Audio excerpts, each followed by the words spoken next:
Great teachers make great learning. Great learning is helped by great buildings. Here at Kingston, we've delivered some pretty good buildings in the recent past. We have our fantastic new business school, which has really changed the way that students learn. The new Learning Resource Centre at Knights Park, which has won awards. So we can deliver buildings which really affect education, make learning better, improve the environment for our students and our staff. This presentation is to start to show you the townhouse site, the designs, the ideas, the concepts, how it's going to make us think about students, staff and community. We've chosen the firm of architects and we're finally going to get a really great new building on the townhouse site. It's a wonderful site, a key site in Kingston, a key site in the university.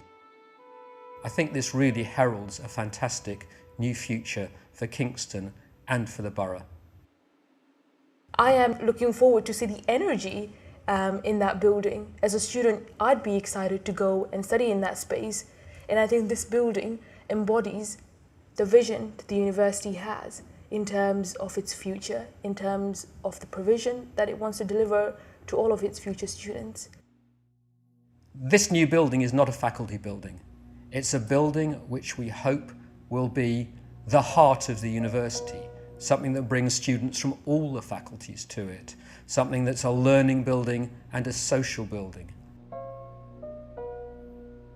The university opted for a design competition to select the designers for this building. The competition was coordinated on our behalf by the Royal Institute of British Architects. The practice that we have selected to design the new building for us is a practice called Grafton Architects. Grafton Architects are a Dublin-based practice. They were actually shortlisted last year for the UK's biggest architectural prize, the Sterling Prize. So they're a practice who understand how universities work, and they also, more importantly, understand how buildings can improve a townscape. This slide demonstrates the most important ideas behind the Grafton design concept. A series of new external spaces. And if you look at the strip that runs between the new building and the existing university building on Penrhyn Road, you will note that that entire strip has been landscaped.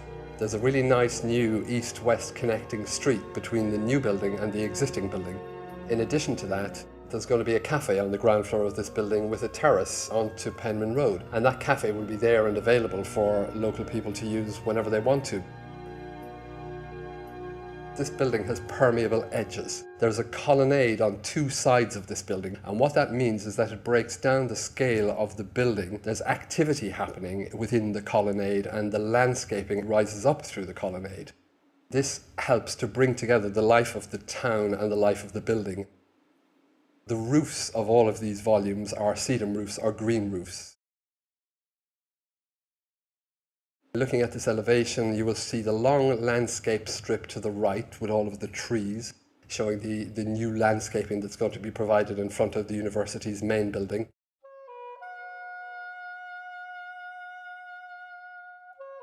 The landscaping is actually rising up through the building, so on a number of the floor levels you will see trees on the colonnade at the front. The openness of this elevation was inspired by the university's open door policy and by our desire for civic engagement. This is the space between the existing university building and the new building.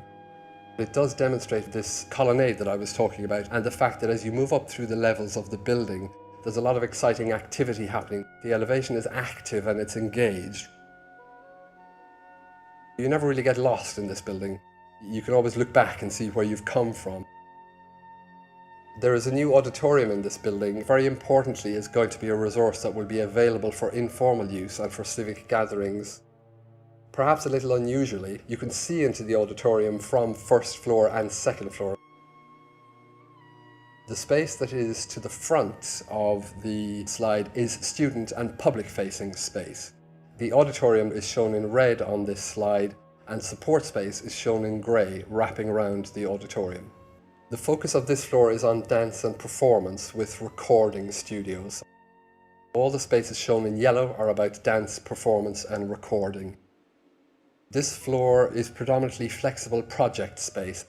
You'll notice that there's a landscaped terrace. It's a terrace onto Penrhyn Road, so people using the building will be able to step out and enjoy an external landscaped space at that point.